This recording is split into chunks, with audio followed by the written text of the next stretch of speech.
নমস্কার, সকলকে শুভ সন্ধ্যা জানিয়ে মায়ের কাছে পেজ থেকে মায়ের পাঠ শুরু করলাম। আর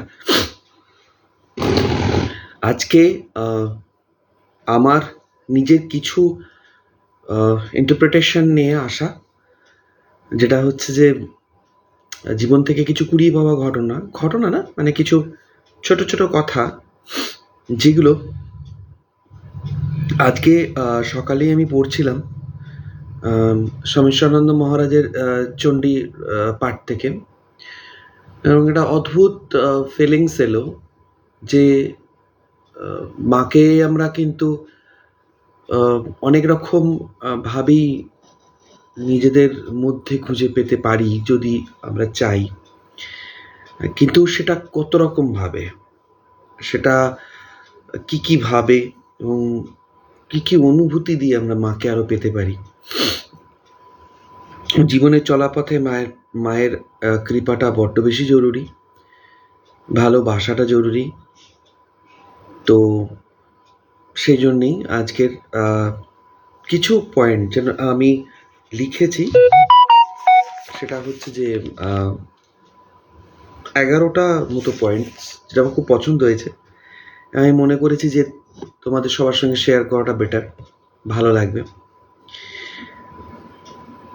প্রথমেই যে পয়েন্টটা আমি আলোচনা করছি সেটা হচ্ছে যে তিনি লিখছেন যে মা কেবল সকাল সন্ধ্যার নয়, এটা 24 ঘন্টার আনন্দ। অর্থাৎ যখনই আমরা ডিসিশনে আসবো, একটা ডিসিশনে আসতে হয়। ডিসিশনে আসা মানেই কিন্তু পারফেক্ট হওয়া নয়, কিন্তু একটা ডিসিশনে আসতে হয়। সেই ডিসিশনটা কি না, রাইট নাও হেন্সফোর্থ আমি মাকে সর্ব অবস্থায় ধরে চল, এটা আমার ডিসিশন। এটা মানে এই নয় যে সেটা আমি সাকসেসফুল হতে আরম্ভ করব, বাট আমার পথ চলা শুরু হলো এই ছোট্ট একটা ডিসিশন নিই যে আমি আজ থেকে সব কিছুর মধ্যে মাকে ধরে থাকবো এবং মাকে অনুভব করব। তো সেটাই বলা হচ্ছে যে মা কেবল সকাল সন্ধ্যের নয়, এটা 24 ঘন্টার আনন্দ, 24 ঘন্টা। And how to get that joy, how to get that enlightenment, সেটা একটা বড় প্রশ্ন। কিভাবে না, মনটাকে যদি আমরা খোলা রাখি। আমি খুব খুব খুব গভীর একটা থিওরিতে ঢুকছি, কারণ প্রথমেই যে কথাটা আছে যে যদি তুমি 8:30 ধরে চলতাম, আমি সকাল থেকে পোস্ট করেছি 9টা থেকে। এনিওয়ে, ভালো লাগলো, ওয়েট করো, কতটা সার্ভ করতে পারবো জানি না, চেষ্টা করছি যতটা আমার তরফ থেকে পারা যায়। তো সেটাই হচ্ছে যে প্রথম কথাটাই হচ্ছে মনকে খোলা রাখুন। মনকে খোলা রাখুন বলতে কি না, এটা একটা খুব বড় একটা জিনিস, যেটা হচ্ছে যে আমরা মানে কৃপা কিন্তু সবসময় আমাদের জীবনে ঘোরাফেরা করছে, সবসময় কৃপা সবসময় আমাদের সঙ্গে আমাদের ঘিরে রয়েছে। বাট আমরা সেই কৃপাটাকে কতটা ধরতে পারি, কতটা প্রস্তুত আমরা সেই কৃপাটাকে। And I am talking about practical day to day life. আমি গভীর তারা আধ্যাত্মিক তত্ত্বে যাচ্ছি না, আমি মাকে আমার মতো জীবনে, খুব সাধারণ জীবন আমার, আমি সেইভাবেই পেয়েছি, and I am a bit successful. কিন্তু তার একটা প্রথম প্রসঙ্গই হচ্ছে I want to fixed my eyes to the mercy, to the love, to the blessing, not to the lack, not to the সরো।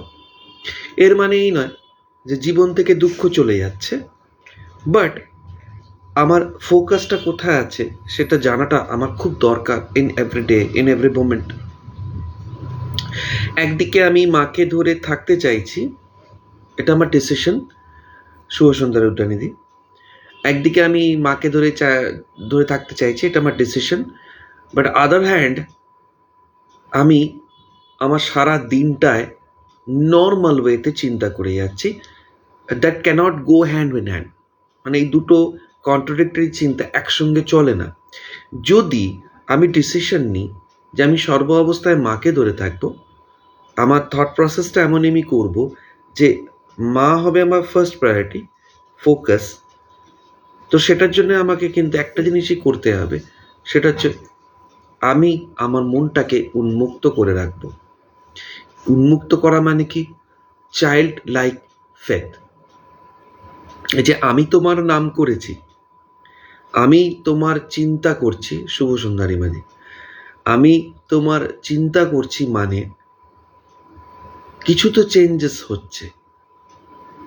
এই বিশ্বাসটার জন্য কিন্তু মনটাকে উন্মুক্ত রাখাটা খুব খুব খুব খুব দরকার।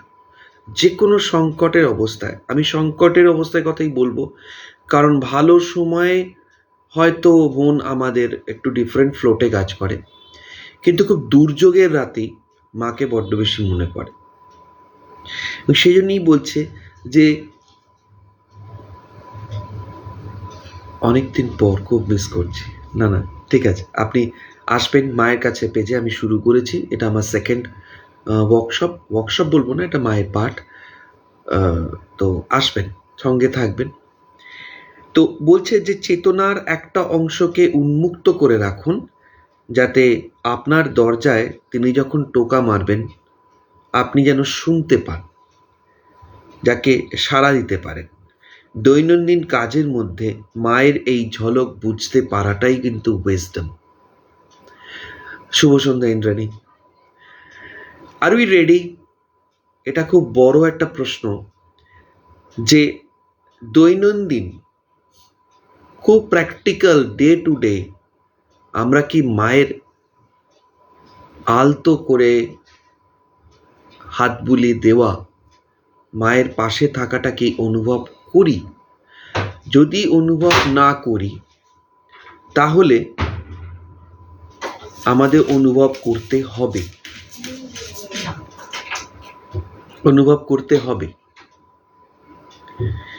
সেটা খুব খুব জরুরি।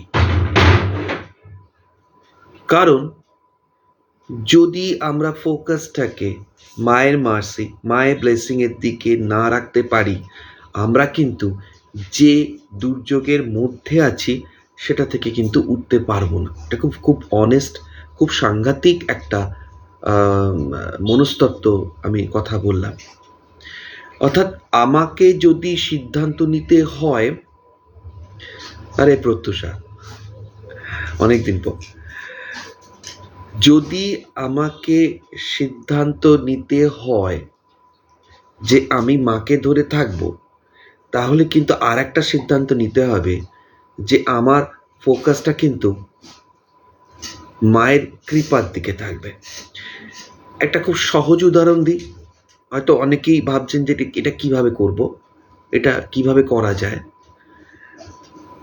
যখনই আমি খুব ডিপ্রেশনে যাই, মন খুব খারাপ হয়, স্বাভাবিকই হয়, কারণ একই দিনে ডিপ্রেশন আসে, সেই ডিপ্রেশন 1-2 দিন ধরে থাকে যায়, এটা একটা টেন্ডেন্সি মানুষের মনে। কিন্তু তখন যদি আমরা কি পেয়েছি মায়ের কাছ থেকে একটা লিস্ট করি, একটা কাগজ নিয়ে বসে, শুভ সন্ধ্যা শর্মিষ্ঠা, একটা কাগজ নিয়ে বসে যদি আমরা লিস্ট করি যে মা আমাদের কি কি দিয়েছেন, এবং আমরা কিন্তু অনেকের থেকেই একটু বেটার আছি, সিরিয়াসলি, তাহলে মন খারাপটা হয়তো অনেকটা কমে যাবে, অনেকটা কমে যাবে। কাজে লাগান। এইটাই কিন্তু নিজেকে উন্মুক্ত করা। যে গ্রেস আসছে, ব্লেসিং আসছে, মার্সি আসছে, সব কিছুই কিন্তু আসছে, কিন্তু সেগুলো আমাদের ফিল করতে হবে। এটা কিন্তু ট্রেন্ড, এটা একটা মনটাকে একটা ট্রেন্ড করা। ওই জন্য মা বারবার বলতেন যে স্মরণ মনন, স্মরণ মনন। এইটা একটা প্রথম ধাপ হচ্ছে দৈনন্দিন জীবনের যে বেসিক দুঃখ কষ্টগুলো অনেকটাই কিন্তু রিলিজ হয়ে যায়, যে আমি কিছু পাইনি থেকে আমার ফোকাসটাকে শিফট করব আমি কি কি পেয়েছি, কি কি পেয়েছি তার উপর। তো দ্যাট ইজ ভেরি ভাইটাল, যে মনকে খোলা রাখতে হবে, রাখতেই হবে, এবং শত কষ্ট এবং দুর্যোগের মধ্যেও মায়ের কৃপাটাকে ভাবতেই হবে। That is highly important. Next, প্রত্যেকটা মানুষের মধ্যে একটা গভীর অভাববোধ আছে। সেই অভাববোধটা কি থেকে আসে? ইনসিকিউরিটি থেকে। অর্থাৎ প্রত্যেকটা মানুষই কিন্তু সেন্টার অফ অ্যাট্রাকশন হতে চায়। এটাও খুব বড় একটা মনস্তত্ত্ব। প্রত্যেকটা মানুষ একটা গুরুত্ব চায়। আমি চাই, তোমরা চাও। যখন এই গুরুত্বটা ওভার এক্সপেকটেশনের জায়গায় চলে যায়, তখন খুব ধাক্কাটা আসে, এবং তখন আমাদের বুঝিয়ে দেওয়া হয় যে আমরা ওভার এক্সপেক্ট করছি। এইখানে পয়েন্ট আমার কি না, আমার ইম্পর্টেন্স আমি কাকে চাইছি দিচ্ছি, না আমাকে। এই আমিটাকে না একটা ফলস ইগো। আমি নিজের সম্পর্কে অনেক কিছু ভেবে রেখেছি, এটা একটা ফলস ইগো।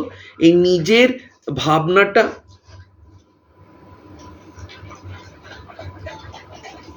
থ্যাংক ইউ পূর্ণিমাদি, আই এম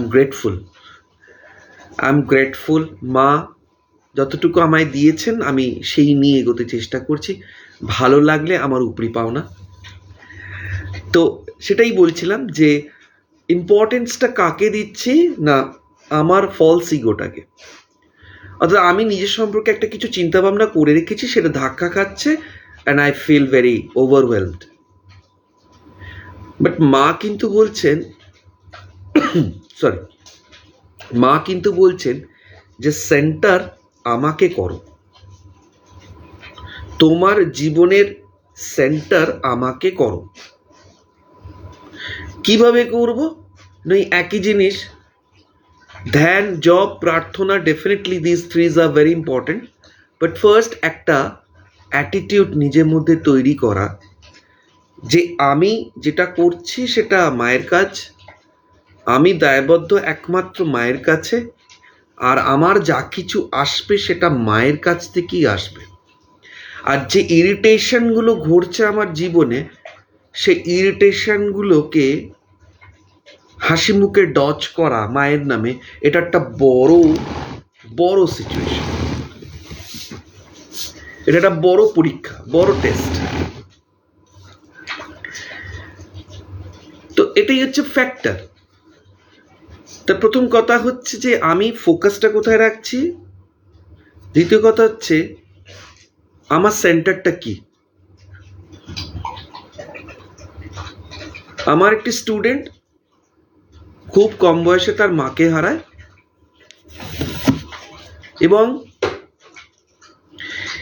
সে যখন কাঁদতে কাঁদতে আমার কাছে আসে যে সে খুব অসুবিধে বোধ করছে, তা আমি তাকে বলেছিলাম যে ফোকাসটা কোথায়, সেন্টারটা কোথায়। না, আমার বড্ড মায়ের কথা মনে পড়ছে। তা আমি তাকে মায়ের একটা ছোট ছবি দিয়ে বলছেন, এনাকে ফোকাস করবে, ইনি হচ্ছেন মা।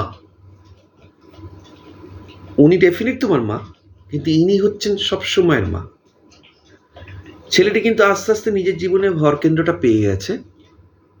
সে কিন্তু সহজে নড়ে না, সহজে হতাশ হয় না, কারণ তার একটা ইনার স্ট্রেংথ গ্রো করেছে। এটা ভীষণ ভাইটাল, কারণ আমি প্রচুর মোটিভেশনাল সাইকোলজি পড়েছি, আর মায়ের প্রতিটা কথায় সেগুলো ফিরে পাচ্ছি। সব থেকে আগে যেটা আমাদের দরকার সেটা হচ্ছে change our inner circle. What is the inner circles? যে ইনার সার্কেলসটা না আমরা কিছু ফলস থিওরির উপর দাঁড় করিয়ে রেখেছি। আমরা ভাবছি লোকে আমাদের পছন্দ করবে, আমরা ভাবছি যে আমরা মানুষকে অনেক হেল্প করেছি, মানুষ আমাকে ভালোবাসবে, আমরা ভাবছি যে এত পরিশ্রম করেছি নিশ্চয়ই ফল আসবে। This are all baseless. সব কিছু ছেড়ে শর্মিষ্ঠা, তুমি তোমার হোয়াটসঅ্যাপটা একটু হাই পাঠিও, আমি এই লিঙ্ক পাঠিয়ে দেবো। ইউটিউবে ডেফিনেটলি দেবো। আমার একটা সব থেকে বড় সমস্যা আছে, আমি অনেক কিছুই প্রতিশ্রুতি দিয়ে থাকি কিন্তু আমি ভুলে যাই। সব থেকে ভালো হয় তুমি যদি হোয়াটসঅ্যাপটা দিয়ে যাও, আমি তোমাকে লিঙ্ক পাঠিয়ে দেবো, এটার লিঙ্ক পাঠিয়ে দেবো, তোমার কাছেই থাকবে। আর মায়ের কাছে পেজে তুমি তো ফলো করছো, তুমি সবসময় পাবে। তো that is the first theory, যে আমার সিকিউরিটিটা কোথায়, আমার সিকিউরিটি কার ওপর ছড়িয়ে আছে। আমার সিকিউরিটি আমার ভাই, আমার বোন, আমার স্বামী, আমার স্ত্রী, আমার বস, আমার ব্যাংক অ্যাকাউন্ট, আমার সব কিছুর ওপর কি ছড়িয়ে আছে? ন্যাচুরালি তাই। কিন্তু যখন আমার মায়ের পথটা ধরতে আরম্ভ করব, মা খুব সায়েন্টিফিক ওয়েতে আমাদের পেঁয়াজের খোসার মতো সব ছাড়াতে আরম্ভ করবে। আমরা ভয় পাব যে মা নিঃসঙ্গ হয়ে পড়ছি, কারোর সঙ্গে মিল হচ্ছে না। কিন্তু যখন জব করছি, যখন প্রে করছি, যখন মায়ের ছবির সামনে বসছি, আমি ঠিক আছি, একাই ঠিক আছি। দ্য মোমেন্ট তুমি এটা ভাববে তুমি একাই মায়ের সঙ্গে ঠিক আছো, you are on the right way. কারণ তোমার জীবনে ধাক্কাটা আসলেও তুমি রিয়্যাক্ট করবে না। So this is the lesson. মা এই স্বর্গরাজ্যটাই মনের মধ্যে তৈরি করে দেয়, অভাব বোধটাকে নষ্ট করে দেয়। তুমি যুদ্ধক্ষেত্রের মাঝেও কিন্তু শান্ত থাকবে। কারণ তুমি যতই বলো, তুমি যতই চেষ্টা করো, তুমি কাউকে পরিবর্তন করতে পারবে না। পরিবর্তন সেই যতক্ষণ না নিজে করছে। এটা আমার ছোট্ট জীবনে ছোট্ট একটা অভিজ্ঞতা। You cannot change others, never. তাকে তুমি একটু নরম করতে পারো, but you cannot change him or her. তুমি কি চেঞ্জ করতে পারো? নিজের সত্তাটাকে। এবং যখন তুমি নিজের সত্তাটাকে চেঞ্জ করবে না, বাইরের সবকিছু অটোমেটিক্যালি চেঞ্জ হয়ে যাবে। কারণ তোমার দৃষ্টিভঙ্গি চেঞ্জ হয়ে গেছে। তুমি যখন আগে ভাবতে যে ও না থাকলে আমার কি হবে, ও না থাকলে আমার কি হবে, ওইটা না থাকলে আমার কি হবে,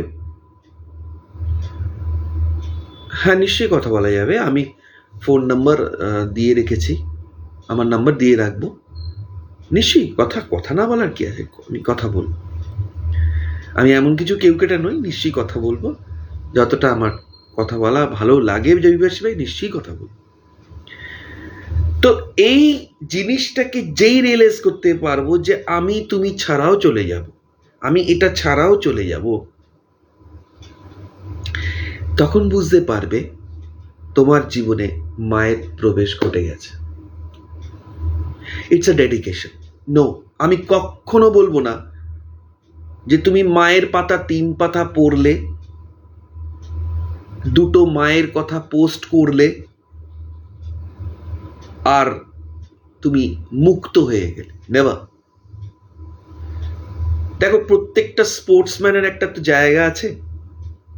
একটা হাইলি স্কিল্ড স্পোর্টসম্যান আর একটা লো স্কিল্ড স্পোর্টসম্যান, দুটোর মধ্যে তফাৎ আছে।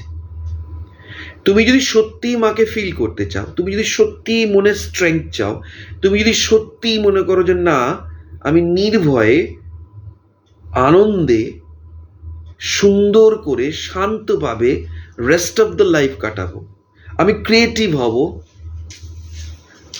তাহলে তাহলে তাহলে তোমার মাকে ধরতে হবে। কিন্তু সেটা 24 আওয়ার্স ডিউটি।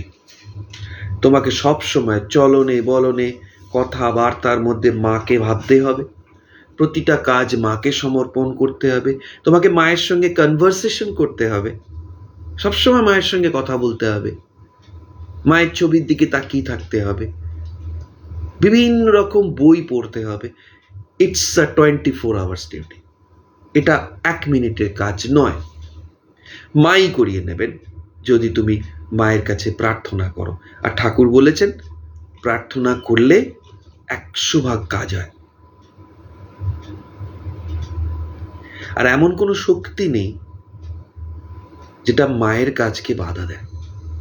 আসছে মায়ের দিন, নিজেরাই বুঝতে পারবে। 3 নম্বর পয়েন্টটা বেশ ভালো লাগছে, যিনি বলছেন যে সব জায়গাতেই না মায়ের অসীম ভালোবাসার প্রকাশ পাচ্ছে, সব জায়গাতে ছোট আকারে। মনে যখন ভালোবাসা জাগবে সেটা প্রাথমিক পর্যায়ে জাগতিক হবে। উদাহরণস্বরূপ ট্রান্সফরমারে 10,000 ভোল্টের বিদ্যুৎ বাড়িতে কোথাও 60 পাওয়ারে আলো দিচ্ছে, কোথাও 2 পাওয়ারে। বিভিন্ন পরিস্থিতিতে মনের ভাবকে মায়ের প্রেম প্রকাশের প্রতিফলন ধরতে হবে। পৃথিবীতে খুব সাহস নিয়ে শান্তভাবে আনন্দ করে বাঁচার একটাই রাস্তা, surrender yourself to holy mother. এর মতো আনন্দ কিছুতে নেই, এর মতো তৃপ্তি কিছুতে নেই। মায়ের ভালোবাসা সবেতে প্রকাশ পাচ্ছে। সেটা কিরকম? দেখো, আমি যখন তোমাদের সঙ্গে কথা বলছি, তোমরা শুনছো, আমার কথাগুলো শুনছো, কোথাও গিয়ে এর মধ্যেও কিন্তু মায়ের ভালোবাসা প্রকাশ পাচ্ছে। আমার মধ্যে দিয়ে মায়ের ভালোবাসা আসছে তোমাদের লাইফে। কোথাও তোমরা আমাকে বলছো যে দাদা বেশ ভালো লাগছে, এই যে একটা আনন্দ, তোমরাও কিন্তু সেই মায়েরই ভালোবাসার প্রকাশটা আমাকে পাঠিয়ে দিচ্ছ। অর্থাৎ আমরা সবাই মায়ের সন্তান। কেউ বেশি আকারে জ্বলছি, কেউ কম আকারে জ্বলছি, সে পরে বেশি আকারেও জ্বলবে, কিন্তু প্রকাশ ভেদের তারতম্য আছে। কিন্তু ভালোবাসা পেছনে সেই শক্তিটা একই। আমি যখন আমার পোষ্য কুকুরটাকে নিয়ে আদর করি, যখন ওর চোখ দুটো দেখি, আমার মনে হয় এর মধ্যে মায়ের ভালোবাসাই আসছে। যখন গাছগুলোয় জল দিই, গাছের পাতায় হাত দিই, তখন মনে হয় মায়ের ভালোবাসাগুলোই আসছে। শুধুই কি সুখ? না, যখন খুব ধাক্কা পাই, যে সম্পর্কটাকে খুব ভালো লাগতো, একটু অন্যভাবে দেখতাম, সে সম্পর্কটা আমাকে ভীষণ ধাক্কা দিল, তখনও কিন্তু আমি ভাবি যেটা মায়ের ভালোবাসাই প্রকাশ পাচ্ছে। কারণ মা আমার ধুলো কাদা সরিয়ে একটা নতুন করে তৈরি করছে। It is necessary. বুধবারের দিনটা 2 দিন মায়ের পর, সেই তো মা এখন একা থাকতে পারলে আর কোন রকমের নাটক, ডেফিনেটলি হ্যাঁ, কোনো রকমের নাটক ভালো লাগে না। তপতি আমি দেখছি। থ্যাংক ইউ পিউদি। হ্যাঁ, সেই তো মা, কথাটা আমিও একমত। এখন কোনো রকমের নাটক ভালো লাগে না। যখন মা আসেন পরিষ্কার বুঝতে পারি যে সব কিছুই বড্ড নাটক, কিচ্ছু ঠিক নেই। নিজের মনে নিজে থাকাটাই বেটার। যখন জব করি তখন মনের মধ্যে অনেক কিছু চলে, কিন্তু মায়ের ছবির দিকে তাকিয়ে থাকলে মনটা শান্ত হয়ে যায়। মায়ের সাথে কথা বলতে খুব ভালো লাগে, মন খারাপও ভালো হয়ে যায় একদম। তুমি জব করো, তুমি মায়ের ছবির দিকে যখনই সময় পাবে তাকিও। আর খুব ভালো হয় বুকে হাতটা রেখে পদ্ম ফুলের ওপর মাকে ভাবো। খুব খুব খুব খুব তোমার, আমি তপতি দেখছি, বুধবারটা দেখছি, ডেফিনেটলি আমি দেখবো। আমারও তো মনে হয় তোমাদের সঙ্গেই থাকি। বুকে বুকে যদি মাকে পদ্মের ওপর বসা দেখো, সেটা ভীষণ একটা সুন্দর অনুভূতি দেয়। আর একটা ছোট্ট জিনিস বলি, এই যে মায়ের আসছে মায়ের দিন, যারা খুব কষ্টে আছো দুর্গা নাম জপতে পারো, মায়ের মুখের দিকে তাকিয়ে মনে মনে দুর্গা দুর্গা দুর্গা দুর্গা অবশ্যই করো। আমি তোমাদের বলবো কিচ্ছু করতে হবে না, শুধু সারাদিন যদি দুর্গা দুর্গা দুর্গা নাম জপ করে যাও, বিশেষ করে এই 3 থেকে 12 তারিখ, 3rd October two 12th October, পুরো দুর্গা নাম ছাড়া আর কিছু মনের মধ্যে রেখো না। আমি বলছি একটা একটা একটা একটা দারুণ একটা মানসিক শান্তি তোমরা পাবে। তোমরা ফিল করবে যে তোমরা একটা মারাত্মক একটা ওয়েভের মধ্যে আছো। কারণ 3 থেকে 12 তারিখ সেই ওয়েভটা, সর্বগ্রাসী একটা মায়ের ওয়েভ আছে, সেটা আমাদের সবার জীবনে আসবে। তো তোমরা ক্যাচ করো, এবং সেটার একটাই রাস্তা, যদি তোমরা দুর্গা দুর্গা জপতে পারো সর্বক্ষণের জন্য, এবং এটা একটা হ্যাবিটও হয়ে যাবে, নেশাও হয়ে যাবে, এবং এটা একটা তোমাদের অনেক সমাধানের রাস্তা করে দেবে, অনেক সমাধানের রাস্তা করে দেবে। তো এটাই হচ্ছে ফ্যাক্টর, যে বিভিন্ন পরিস্থিতিতে তোমরা মায়ের ভাবটাকে প্রকাশ করো। মাকে পরিবারের সদস্য করা, স্মরণ মনন করা, যে ভাবের বিষয়ে চিন্তা করবে সেটা তোমার মনে জোরালো হয়ে উঠবে। যত আনন্দের কথা ভাববে, মনে আনন্দের ভাব বইবে। যে দিকে তোমাদের নজর, ঠিক সেই দিকেই তোমাদের জীবন গড়াবে। মাকে ধরে যদি মা আনন্দ আনন্দ, মা শুধু আনন্দ, যদি শুধু আনন্দের কথা ভাবি, তুবড়ি ফোয়ারা মতো আনন্দই সারা শরীর, তারা চোখ মুখ ভেসে উঠবে আনন্দের মধ্যে।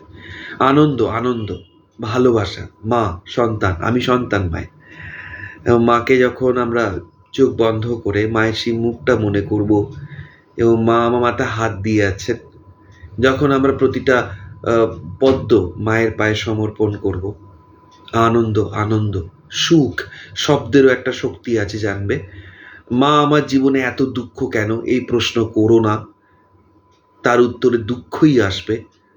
কারণ যেটা তুমি দিচ্ছ সেটাই তুমি ফেরত পাবে। তার থেকে মাকে বলো, মা তুমি অনেক দিয়েছ। যত তোমরা বলবে মা তুমি অনেক দিয়েছ, মা না ইনস্ট্যান্ট তোমাদের দিয়ে দেবে, আরো বেশি করে দেবে। অনেক দিয়েছ তুমি, আমাকে শান্তি দিয়েছো, সুখ দিয়েছো, ভালোবাসা দিয়েছো, নির্ভরশীলতা দিয়েছো, মাথার ছাদ দিয়েছো, পেটের খাবার দিচ্ছ, মনের সাহস দিচ্ছ, দরকারে তুমি আছো, মা বলার সুযোগ দিচ্ছ। অনেক মানুষ আছে মা বলার চান্স পায় না, সেই মা নামটা তোমরা ডাকতে পারছো অহরহ। এর থেকে বড় কৃপা আর কিছু নেই, আর কিছু নেই। তো ডেফিনেটলি মাকে পরিবারের সদস্য করো, ছোট বড় সব ব্যাপারে মাকে ইনক্লুড করো। হ্যাঁ, কি করবে, ভেসে যাও। মায়ের নামে ভেসে যাওয়ার মধ্যে তো কোনো অসুবিধা নেই, যত ভাসবে তত তুমি পূর্ণ হবে। বাট সংসার তোমাকে দুঃখ দেবেই দিদি, এটা মেনে নিতে হবে। কারণ মাও দুঃখ থেকে বেরোতে চাননি, তিনি দুঃখের মধ্যে থেকেই দেখিয়ে দিয়েছিলেন যে দুঃখের মধ্যে নাম জপই হচ্ছে সংসারে থাকার প্রকৃষ্ট উপায়। তুমি শান্তি সুখ এগুলো খুব কমই পাবে, কিন্তু তুমি তৃপ্ত থাকবে, তুমি সাহসী হবে, তুমি একটা একটা আনন্দের, নিজের মনের মধ্যে একটা আনন্দের জগৎ তৈরি করবে, সেটা মা তোমাকে তৈরি করে দেবেন। বাট এটা আশা করো না যে তুমি সংসার থেকে আনন্দ পাবে, সংসারিত ভাইকে সবাই তোমায় গুরুত্ব দেবে, নেবা। বরঞ্চ উল্টোটা, যত আমরা মায়ের পথ ধরে চলি, মা আস্তে আস্তে সব কিছু আমাদের জীবন থেকে সরিয়ে দেন, নিঃসঙ্গ করে দেন, যাতে শুধু মা আর আমি, মা আমার আমি মায়ের, এর থেকে কিছু থাকে না। একটা ছোট্ট জিনিস করতে পারো যেটা আমার জীবনে খুব হেল্প করে, সেটা হচ্ছে দুভাবে করতে পারো, চোখটা বন্ধ করে করতে পারো, চোখটা খুলেও করতে পারো। সেটা হচ্ছে শুধু মায়ের ছবিটার দিকে তাকিয়ে, মায়ের চোখের দিকে তাকিয়ে একটা শক্তি ফিল করো। এটা তারাই করো যারা খুব হেল্পলেস বোধ করছো, খুব আর্থিক টানাপোড়েন হয়তো চলছে, খুব সম্পর্কের টানাপোড়েন চলছে, কোনো একটা সমস্যা মাথা থেকে বার করা যাচ্ছে না, অনেক তীব্র সমস্যাও চলছে। আমি জানি অনেক জটিল সমস্যা চলছে, যেটা আমাদের কাছে এখন কোনো অবস্থাতেই মনে হচ্ছে না যে এর সমাধান হবে। আমি জানি না সামনের রাস্তা কি আছে, আমি ত্রিকালদর্শী নই, আমি জানি না সামনের রাস্তা কি আছে, কিন্তু যদি আমরা মাকে রোজ একটা করে চিঠি লিখি, আমাদের সমস্যা জানিয়ে চিঠি লিখি, চিঠি লেখাটা দরকার। কেন? যখন আমরা চিঠি লিখব তখন আমাদের স্নায়ু আমাদের সঙ্গে আরো বেশি একাত্ম হবে। যেখানে মায়ের নাম সেখানে আনন্দ, রাইট? সত্যিই তাই। মাকে যদি আমরা চিঠি লিখি, কি চিঠি লিখব? ঠিক যেটা আমার মনে চলছে সব উগরে দেব সেই চিঠিকে। প্রতিদিন এক পাতা, মা আমার ভেতরে এই চলছে, আমি এই ভাবছি, এই সমস্যাটার শেষ দেখতে পাচ্ছি না। আমি জানি না সেই সমস্যা তোমাদের সমাধান হবে কিনা, বাট এটুকু জানি সেই সমস্যার মধ্যে মায়ের উপস্থিতি বুঝতে পারা যাবে। আর যখনই আমরা বুঝতে পারবো মায়ের উপস্থিতি in every problem we have, তখন আর সমস্যাটা কিন্তু এত স্কেয়ার্ড হয়ে করে দেবে না, আমাদের লড়াই করার শক্তি দেবে, আর আমরা লড়াই করব। যে কোনো একটা মাতৃরূপ নিয়ে শুরু করো, মা কালী, মা দুর্গা, মা শারদা, ছবিটা প্রতিমার সামনে বসে বারবার ভাবতে হবে। একটা এই জিনিসটা আমিও খুব কাজে করেছি, যখন খুব টাফ টাইম চলে, সবসময় করি, কিন্তু টাফ টাইমে মাকে বেশি মনে হয়, এবং আমি বিড়বিড় করে মায়ের ছবির সামনে বলি যে আমার মা, আমার জন্ম জন্মান্তরের মা। যত তোমরা জন্ম জন্মান্তরের মা, আমার মা বিড়বিড় করে বলবে, তত বুঝতে পারবে একটা উত্তর ভেসে আসছে, এবং সেই উত্তরটা কিন্তু অনেক ভেতর থেকে উঠে আসছে, এবং মা সত্যিই যেন তোমাদের সামনে এসেছেন। আর মা কিন্তু অঘটন পটীয়সী, এই বিশ্বাসটা রাখো যে আজকে যে সমস্যাটার মধ্যে দিয়ে যাচ্ছ, এটা এই মুহূর্তে মনে হচ্ছে এর বুঝি শেষ নেই, বা পৃথিবীর সব থেকে জটিল সমস্যা, কিন্তু আমি বলছি মায়ের কাছে সেই সমস্যাটাকে সারেন্ডার করে দিলে এবং করতে থাকলে প্রতিদিন নিয়ম করে, এমন কোনো সমস্যা নেই যেটা সমাধান হয় না। Trust me. The last but not important, but highly important, এটা আমি সবাইকেই রেকমেন্ড করব। আমার যারা স্টুডেন্ট তাদেরও বলি, তোমাদেরও বারবার বলি, বিকজ এটা বারবার শোনার মতোই। অ্যাক্ট অফ গ্র্যাটিটিউড, কৃতজ্ঞ। আমরা কিন্তু ম্যাক্সিমাম সময় কৃতজ্ঞ থাকি না, আমরা মায়ের কাছে কমপ্লেনই বেশি করি, মা এটা কেন হলো, এটা আমার সঙ্গে কেন হলো, এটা আমার সঙ্গে কেন হচ্ছে। কিন্তু এটা কি আমরা ভেবে দেখি যে আরো বেশি হতে পারত? 100% সত্যি, কোভিডের সময় আমরা সবাই এক্সপিরিয়েন্স করেছি কিভাবে একটু অক্সিজেনের অভাব আমাদের জীবন কেড়ে নিয়েছিল, আর সেই বেঁচে থাকা রসদগুলো মা প্রতিদিন আমাদের জীবনে অলক্ষ্যে জুগিয়ে চলেছেন কিছু না চাইতেই। দুটো ছোট্ট কথা দিদির কথা বলবো, ভীষণ তোমরাও মার্ক করো।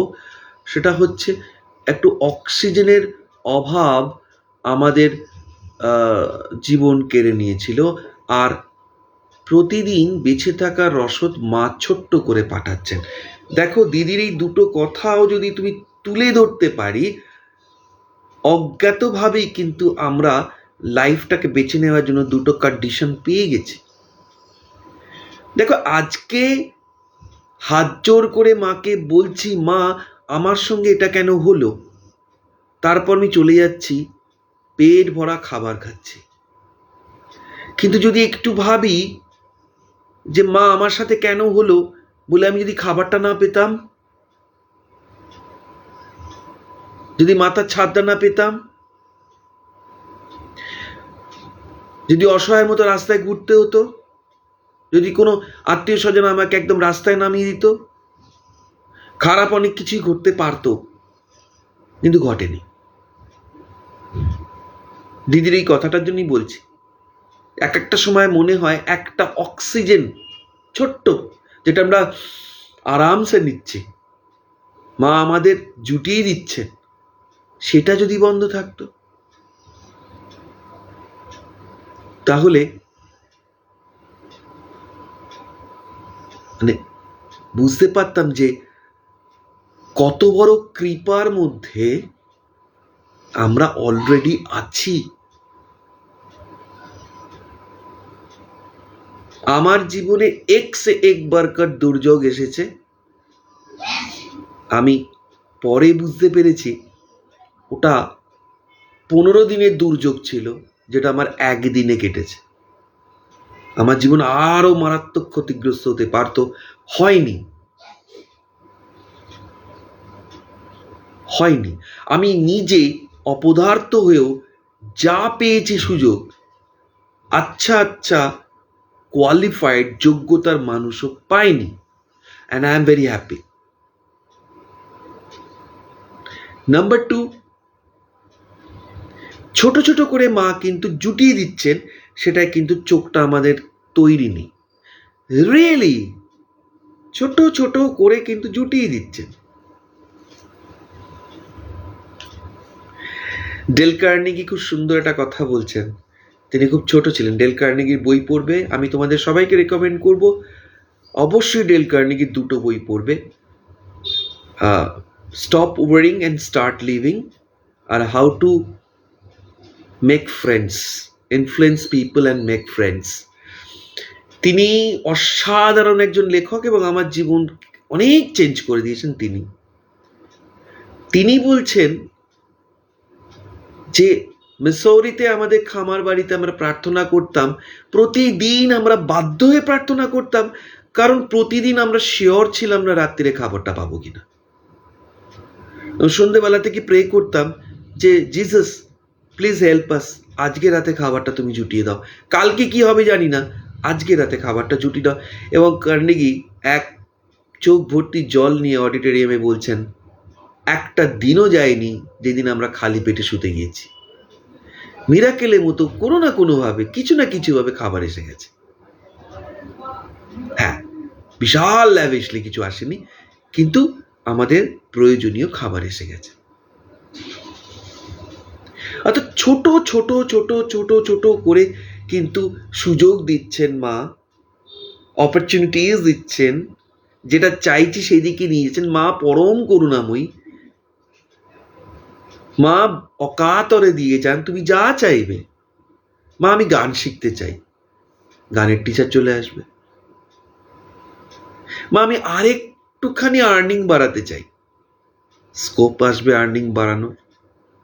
মা আমি সম্পর্কটাকে একটু ভালো করতে চাই, স্কোপ আসবে, মিরাকেলের মতো আসবে। কিন্তু তুমি কি রেডি? সেই দিকে ফোকাস করছো কি, নাকি কিছুই পেলাম না আর কিছুই হলো না? সো দ্যাট ইজ ভাইটালি ইম্পর্টেন্ট, যে যেটা আছে সেটা নিয়ে আমরা কতটা, সেটাকে নিয়ে আমরা কতটা ইউটিলাইজ করছি।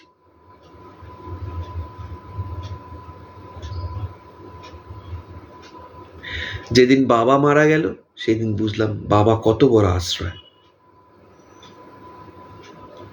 তাই আজ যাদের বাবা আছে খুব হিংসে হয়, কিন্তু যতদিন বাবা ছিল আমি অনেক ব্যস্ততায় ছিলাম, বাবাকে টেকেন ফর গ্রান্টেড করে নিয়েছিলাম। তো সেরকম টেকেন ফর গ্রান্টেড আমরা আমাদের লাইফটাকে করে নিচ্ছি না তো? থিঙ্ক।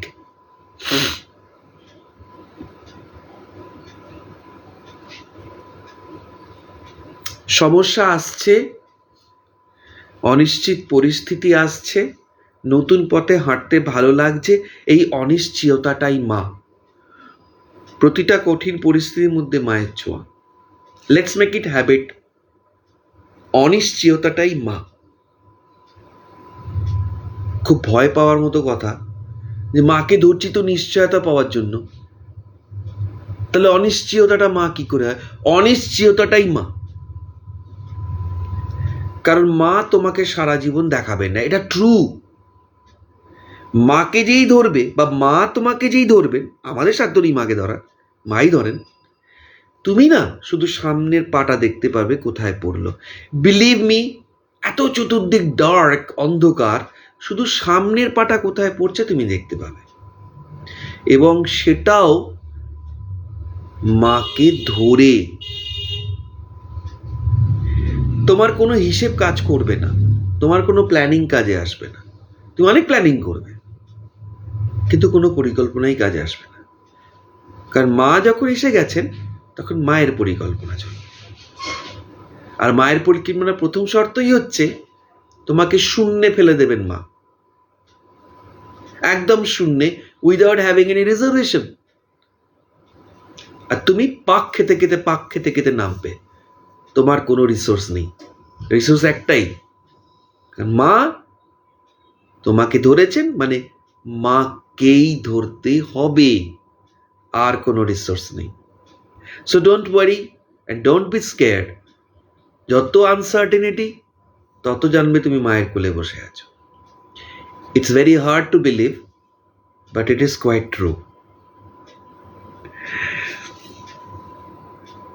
আরেকটা হচ্ছে, এটা আমার খুব প্রিয় জিনিস, সেটা হচ্ছে it's like a game to me. আমি যখন অ্যাঞ্জেল রেকি শিখি, 14 রকমের অ্যাঞ্জেল, আমি বিভিন্ন পোস্টে অ্যাঞ্জেলকে নিয়ে দিচ্ছি লেখা, কারণ ওরা আমার ভালো লাগার জায়গা। তো বিভিন্ন রকম অ্যাঞ্জেল তাদের পরিস্থিতি বোঝায়। হঠাৎ তোমরা লক্ষ্য করে দেখবে কোনো নাকের সুগন্ধ এলো, হঠাৎ তোমাদের মনে একটা হঠাৎ আনন্দ এলো, হঠাৎ হঠাৎ মনে বেশ তৃপ্তি পাচ্ছ, হঠাৎ হঠাৎ কোনো একটা সুন্দর বই খুঁজে পেলে, যে বইটা তোমার প্রশ্নের উত্তর পেয়ে গেলে, হঠাৎ একটা মানুষের সঙ্গে পরিচয় হয়ে গেল যে তোমার সব প্রশ্নের উত্তর দিল। মা নেমে পড়েছেন তোমার জীবনে, এবং অ্যাঞ্জেলদের মতোই মা ইশারায় কাজ করেন। মা তোমার সামনে ডিরেক্টলি আসবেন না, আসার সময় আসবেন, কিন্তু এখন আসবেন না। কিন্তু বলে কি মা কি পাশে নেই? অদ্ভুতভাবে তোমরা বুঝতে পারবে, বিভিন্নভাবে একটা অপার্থিব একটা অনুভূতি তোমাদের মাঝে মাঝেই হবে। আমার একজন স্টুডেন্ট বলেছিল যে স্যার, আমি স্বপ্ন দেখতাম প্রচুর বাড়ি তৈরি হচ্ছে, মাঝখানে কাঁচা রাস্তা, আমি একটা 7 বছরের মেয়েকে দেখেছিলাম লাল শাড়ি পরে। 7 বছরের মেয়ে, আমি মাথা মুন্ডু কিছু বুঝে উঠতে পারিনি, এটা কি স্যার? তা আমি ড্রিম অ্যানালিসিস পারি না, কিন্তু মনে হয়েছিল যে একটু চিন্তা করি। আমি বলেছিলাম যে গড়া হচ্ছে অনেক কিছুই, আর মা কিন্তু ইশারা করছেন, অর্থাৎ সবকিছু ভেঙে চুরে নতুন করেই গড়া হবে। এবং ভীষণভাবে সত্য, কারণ মা কিন্তু স্বপ্নেও আভাস দেন। অনুভূতি, এইগুলিই অনুভূতি, নতুন করে আমার কোনো অনুভূতি নেই। আমার সেরকম কোনো অনুভূতি হয়নি মাকে নিয়ে। আমি একদম কাঠখোট্টা মানুষ, মা আমাকে কোনোদিন স্বপ্নেও আসেননি, দেখাও দেননি, অনুভূতিও কিছু হয়নি, বাট ওইটুকুই। ঠিক আছে, তোমরা বলো তোমাদের অনুভূতি, আমি শুনবো।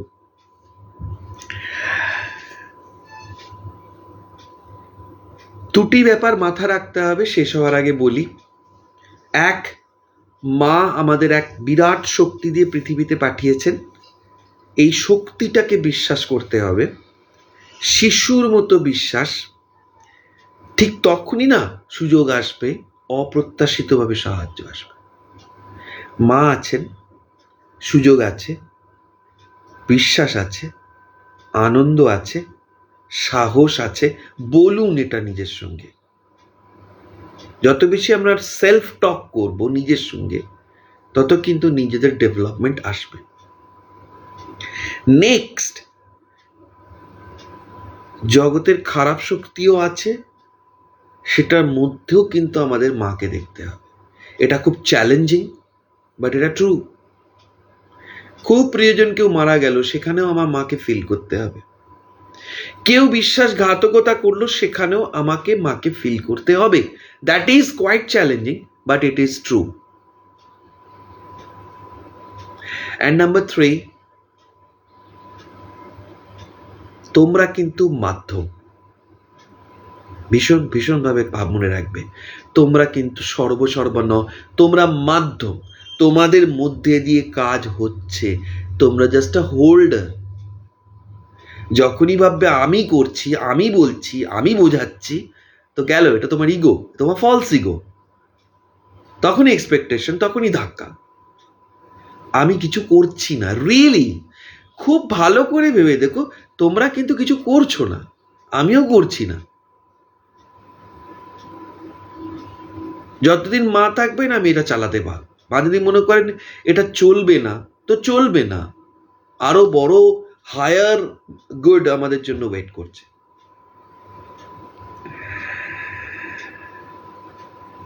এইটাই আজকে যে আমি তোমাদের পয়েন্টসগুলো বললাম, তোমাদের কি কাজ হবে?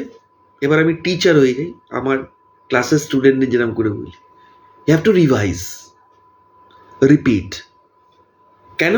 কারণ নতুন যখন কোনো পয়েন্টস আমরা আমাদের মনের মধ্যে আনছি, সেটা কিন্তু সাবকনসিয়াস নেয় না, রেজিস্ট করে। কিন্তু বারবার যখন আমরা এই কথাগুলোকে রিপিট করছি মনের মধ্যে, তখন কিন্তু আস্তে আস্তে সাবকনসিয়াস সেগুলোকে অ্যাকসেপ্ট করে অ্যান্ড লাইফ চেঞ্জ হতে থাকে। It's call subconscious programming. আমরা মায়ের পাঠ শুনবো, মায়ের কথা শুনবো, কিন্তু তার থেকেও বড় কথা হচ্ছে সেলফ টক। আমি মাকে নিয়ে কি ভাবছি সেটা নিজেকে বলবো। মা, আমার জীবনে এত দুঃখ কেন? এই প্রশ্নটা আর করবো না। মা, তুমি আমাকে অনেক দিয়েছ, আমি এইটা করব। তুমি আমাকে বোঝাও, তুমি আমাকে রাস্তা দেখাও, আলো দেখাও। There is light, definitely there is light. তোমরা অন্ধকার টানেলের মধ্যে দিয়ে যাচ্ছ, যদি মনে করো you have to settle down there, রাস্তা নেই তো রাস্তা নেই। কারণ মা আমাদের একটা পাওয়ার দিয়েছেন যে আমরা আমাদের থটকে দিয়ে ম্যানিফেস্ট করতে পারি আমাদের জগৎটাকে। তো এই মায়ের এই পাওয়ারটা আমাদের মধ্যে রয়েছে। যদি অন্ধকার টানেলের মধ্যে দিয়ে গিয়ে ক্লান্ত হয়ে বসে ভাবি রেস্ট নিই, আমাদের এখান থেকে বেরোনো সম্ভব নয়, তো নয়। কিন্তু যদি ধাক্কা খেতে খেতে ইনজিওর্ড হয়েও আমরা বলি মা, আনন্দ, বিশ্বাস, মুক্তি, আছেই আছে মুক্তি। মায়ের নাম নিয়েছি মানে মুক্তি না হয়ে যাবেটা কোথায়? তাহলে কি মায়ের নাম নিলাম? একবারও মায়ের নাম নেব, মুক্তি আছে। যদি এই ভেবে জাম্প করতে পারো, আর এটা কোন রকম মানে সুপারফিশিয়াল না, ডেডিকেটেডলি। মা মানে, আবার আমি পুরোনো লাইনটায় ফিরে যাই যেটা শুরু করেছি, it's 24 hours job. You will never expect that kind of faith out of 1 or 2 minutes. মায়ের পাঠ, stop, no.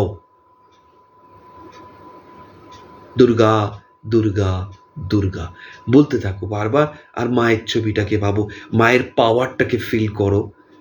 লাইফ সুন্দরভাবে ফুটবে নিজের অজান্তেই। আজকে এই অবধি, আবার আসবো পরের শনিবার। আর সবাই মাকে ধরে আনন্দে থাকো। I want to see you everyone to be cheerful, purposeful, delightful and enlightened. Thank you very much পাশে থাকার জন্য। জয় মা, জয় ঠাকুর, জয় স্বামীজি।